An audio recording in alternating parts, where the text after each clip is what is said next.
Hi friends, welcome to my channel. நம்ம இன்னைக்கு என்ன பார்க்க போறோம்னா லெஃப்ட் ஓவர் மசாலா வடை வச்சு சூப்பரான ஒரு ஈவினிங் டைம் சாப்பிடக்கூடிய ஒரு ஸ்நாக்ஸ் மாதிரி தான் நம்ம பண்ண போறோம். வாங்க எப்படி செய்யலாம்னு பார்க்கலாம். அதுக்கு லெஃப்ட் ஓவர் மசாலா வடை எடுத்து வச்சிருக்கேன். ஃபர்ஸ்ட் அதை சின்ன சின்ன பீசஸா உதுத்து போட்டுக்கலாம். இதே மாதிரி எல்லா வடையும் உதுத்து போட்டுக்கோங்க. இப்போ இது ஓரமாக வச்சுட்டு ஒரு கடாயில் பொரிக்கிறதுக்கு தேவையான அளவு எண்ணெய் சேர்த்துட்டு இந்த உதுத்து வச்சுருக்க இந்த வடை துண்டுங்கள் எல்லாத்தையும் போட்டுட்டு ஒரு நிமிஷம் பொரிச்சு எடுத்துக்கலாம். இதே மாதிரி எல்லா துண்டையும் பொரிச்சு எடுத்த பிறகு காமிக்கிறேன்.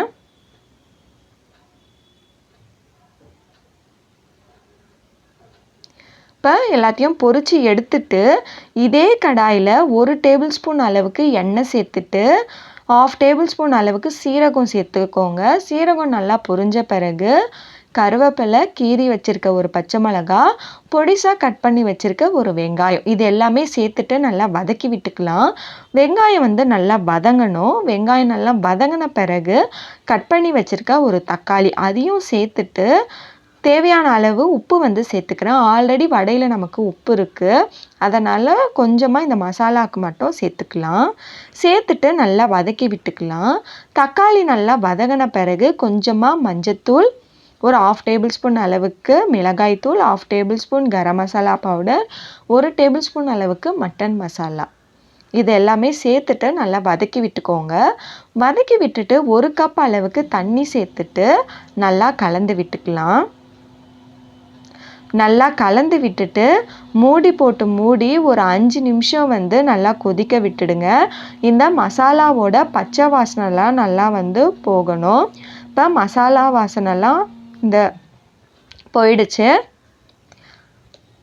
இந்த மசாலாவோட பச்சை வாசனை போன பிறகு பொரிச்சு வச்சுருக்க இந்த வடை துண்டுகளை போட்டுட்டு நல்லா கலந்து விட்டுக்கோங்க. நல்லா கலந்து விட்டுட்டு மூடி போட்டு மூடி மீடியம் ஃப்ளேமில் ஒரு 5 நிமிஷம் நல்லா வேக விட்டுருங்க. அப்போ தான் இந்த மசாலாலாம் அந்த வடை உள்ள நல்லா ஏறும். இப்போ நல்லா வெந்துடுச்சு. நமக்கு ரொம்ப ட்ரையாக எடுக்கக்கூடாது. ஸோ இதுதான் கரெக்டான கன்சிஸ்டன்சி. ஸோ இப்போ இதை நல்லா கலந்து எடுத்திங்கன்னா நம்மளோட சுவையான பேல் மசாலா வடை ரெடி ஆயிடுச்சு.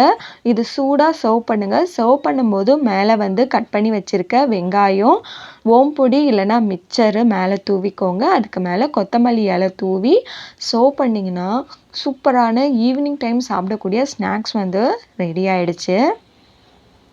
இதே மாதிரி நீங்களும் ட்ரை பண்ணி பாருங்கள்.